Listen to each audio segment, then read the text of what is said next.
Austria. At Munich, he had said his theory of race and blood demanded the incorporation of all German-speaking peoples into the Reich. There were those in England, France, and the United States who did not think this an unreasonable demand. Hitler called upon Czechoslovakia to surrender the Sudetenland, that part of Czechoslovakia heavily populated by Germans. France was bound by treaty to the republic created out of the old Austrian Empire. France and Soviet Russia were linked in a defensive pact.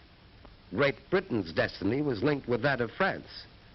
So Hitler, Prime Minister Chamberlain of Great Britain, Mussolini, Premier Daladier of France, met in Munich, and because the democracies of Europe were hungry for peace, removed a thorn from Hitler's side, the Czech army and the little Maginot Line.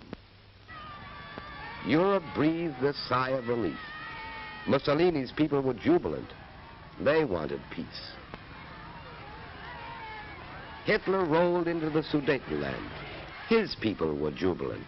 Here was the miracle man, they said. A man who conquered with words. This was a new kind of war. A delightful war. Bands and flowers and parades. A smiling war. A lovely war. Not a shot fired. Not a man hurt, nor a woman, nor a child. War was a holiday.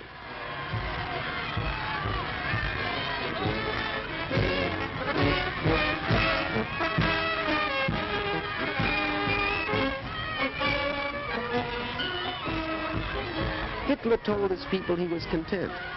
He wanted no more territory. He guaranteed the integrity of the mutilated Czechoslovak Republic. Thereupon he paused to rest, and then marched into Prague. The Republic was destroyed. The democracies had lost a valuable ally. Italy's reward was Albania, again bloodless. Slight resistance. Now Europe realized the hunger of the aggressors could not be appeased. On April 14, 1939, President Roosevelt appealed to Hitler and Mussolini for a 10-year guarantee of peace, and Hitler mocked as he called the roll of his future victims. Litauen, Estland, Norwegen, Schweden, Dänemark, Niederlande, Belgien, Großbritannien, Irland, Frankreich, Portugal, Spanien, die Schweiz, Liechtenstein, Luxemburg, Polen, Ungarn, Rumänien, Jugoslawien. The Reichstag roared. Hitler had signed a treaty of friendship with Poland. He had given Poland a slice of Czech territory. And now it was Poland's turn to ascend the sacrificial altar. The democracies had pledged themselves to come to the aid of Poland. And then Hitler executed what seemed at the time a master political stroke. Having come to power as the savior of Germany from communism, having gained support in certain circles of the democracies as the slayer of the Red Dragon, having built his entire system of alliances upon a worldwide anti-communist crusade, Hitler sent his foreign minister von Ribbentrop to Moscow. Maxim Litvinov's policy of collective security had been scrapped at Munich. Now Russia and Germany signed a treaty of friendship. Hitler's propaganda machine hummed, for even in a dictatorship, masses of men and women must be prepared for war. But Poland stood firm. Great Britain stood firm. Hitler didn't declare war. On September 1st, 1939, he struck without warning, which is the way of the aggressor. You will soon see Hitler's own photographic record of the Blitz in Poland. The formula is simple enough.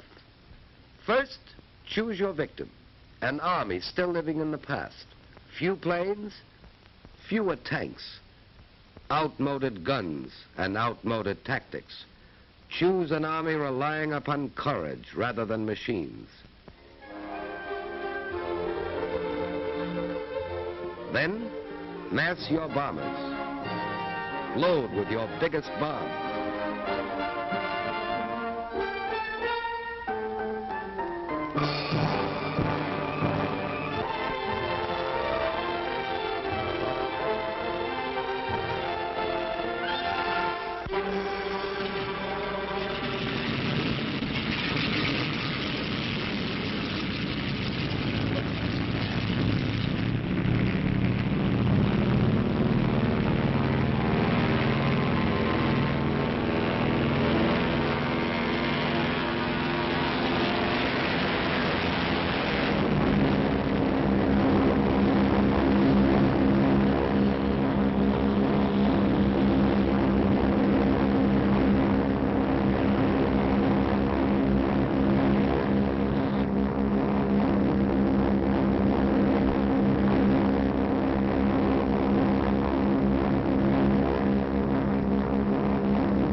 Strike without warning.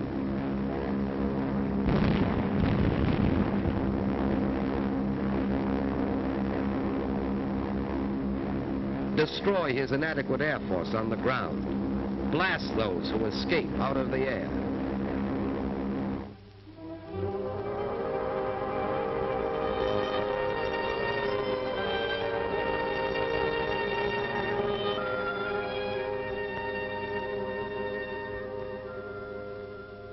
Strike again with your bombers. Wave after wave. Again and again.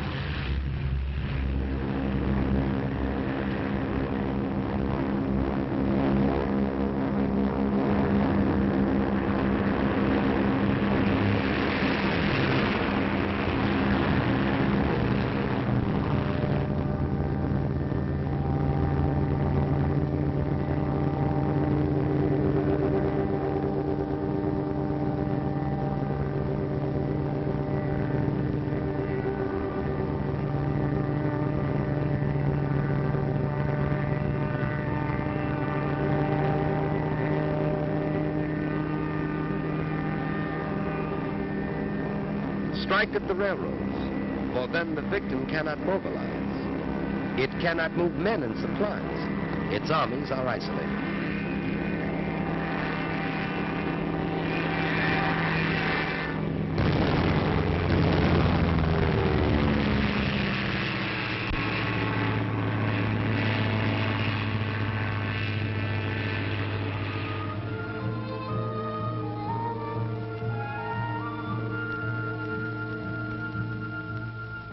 Strike on the sea,